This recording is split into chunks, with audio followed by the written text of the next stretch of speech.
passado, expliquei os tipos de bloco e suas cores. Neste, eu vou detalhar um pouco sobre cada um dos blocos dos códigos de movimento. Antes de começar, é preciso entender que nenhum bloco funciona sozinho. Eles precisam de um bloco para iniciar a sequência, os blocos dessa sequência e um bloco para finalizar ou enviar uma ação que inicie outra sequência. Não necessariamente é necessário que exista um bloco de finalização. Tudo vai depender de como seu projeto será e o que cada ator deverá fazer. E para demonstrar o que eu falei, vamos para a tela do computador. Para colocar um bloco no palco de edição, é só arrastá-lo e ele vai ficar aqui. Como eu já havia dito, ele precisa de alguma coisa para iniciar. Independente se eu clicar aqui no iniciar, ele não vai fazer nada. Se eu clicar em cima dele, ele vai até agir e fazer com que o ator realize a função do bloco. Mas quando já estiver pronto, se não tiver como inicializar, não vai fazer sentido e ele não vai funcionar. Até porque essa parte não ficará exposta. E para começar, o primeiro bloco dos códigos de movimento é o de mover. Aqui você pode escolher a quantidade de passos que você quer que seu ator dê.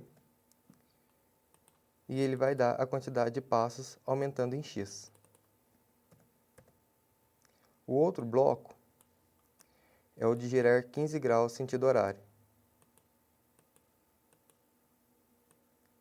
O de baixo, ele gira 15 sentido anti-horário. Lembrando que todos esses blocos que possuem esse círculo branco aqui, ele pode ser ditado para a quantidade de graus que você quiser atualizar. Este é o bloco de posição aleatória.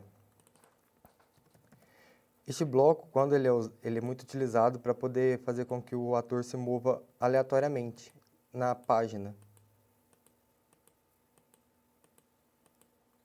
E para ficar mais fácil entender esse bloco, porque realmente alguns blocos não dá para explicar somente eles sozinho, ele tem que ter algum outro bloco para acompanhar ele. Eu vou mostrar um projeto já pronto aqui. Que vai...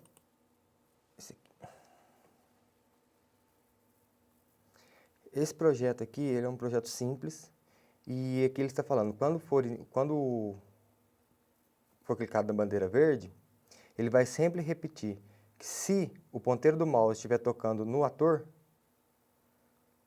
o ator vai para outra posição, numa posição aleatória.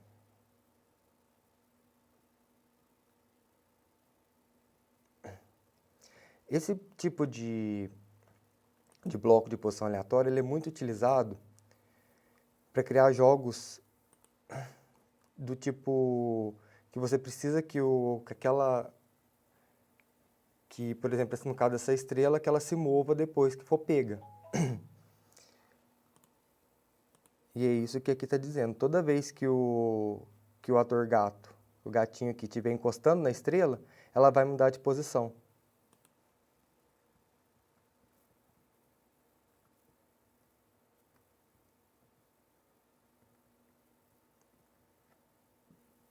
O outro é esse aqui, vai para X e Y. Aqui você define qual posição que o ator vai ficar depois que iniciar a sequência. Por exemplo, se eu quiser que o ator fique no X105 e no Y-10, toda vez que iniciar a sequência, esse bloco tiver ali com a posição que você definir, ele vai para a posição indicada. É normalmente utilizado esse bloco aqui quando vai iniciar um projeto. Por quê? Porque você pode definir a posição exata que o personagem vai iniciar.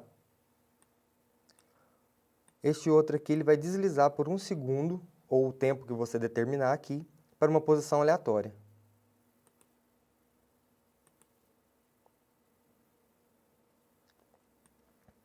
O de baixo faz a mesma coisa, mas você define a posição em que ele vai deslizar durante 1 segundo.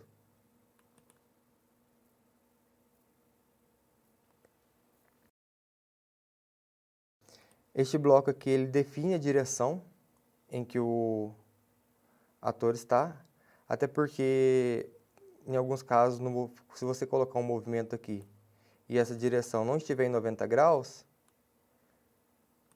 desta forma, se a direção do ator estiver, por exemplo, em 15 graus e você clicar para mover, ele vai subir em direção ao ângulo que ele está direcionado.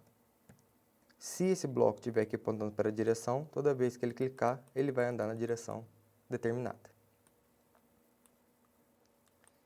Este bloco, ele faz com que toda vez que ele seja clicado, o ator se mova para a direção em que o ponteiro do mouse está.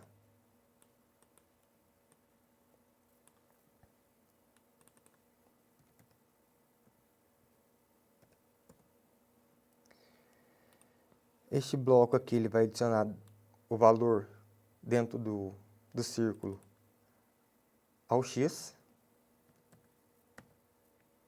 Funcionaria mais ou menos como se fosse aquele bloco de movimento, mas ele é mais para poder fixar o ator em alguma posição. Esse aqui define a variável X fixa. Cada vez que você clicar, ela não vai adicionar igual o outro. Ele vai definir que ela realmente vai ficar aqui. Esse adiciona a Y. E esse define Y na posição determinada.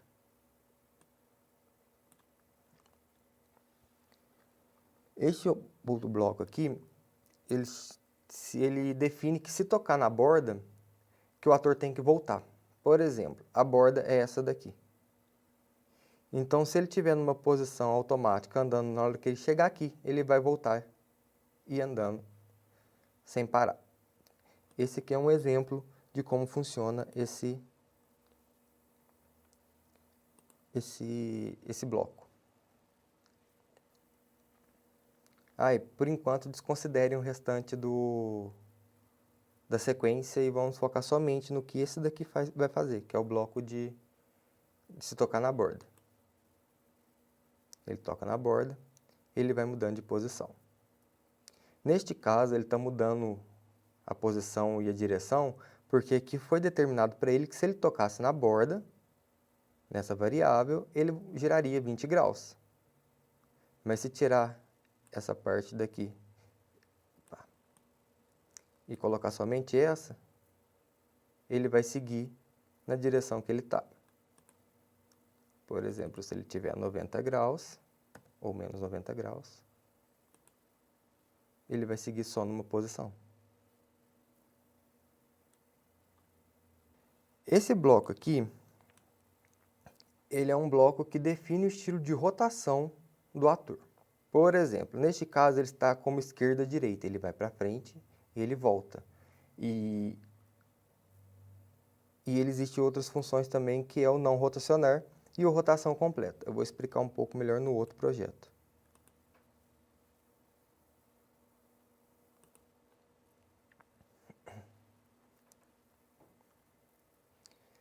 Note que aqui está como esquerda-direita. Se eu iniciar esse projeto, ele vai andar e vai voltar a menos 90 graus, como está indicado aqui na direção. Menos 90 graus e 90 graus. Se eu alterar isso daqui e colocar não rotacionar,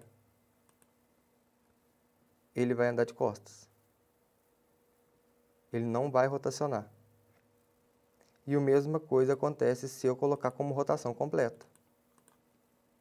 Ele vai ficar de cabeça para baixo. E por que é importante utilizar esse tipo de bloco? Porque ele vai definir o último estilo de rotação que foi colocado dentro do programa. Por exemplo, estava aqui como rotação completa.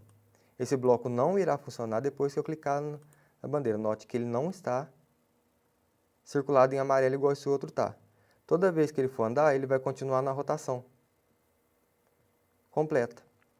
Então é importante colocar, porque se você fizer um projeto que tem um tipo de movimento que vá para esquerda e direita, somente esquerda e direita, é preferível que tenha isso para evitar esse tipo de confusão e o ator não seguir como nós desejamos que ele siga.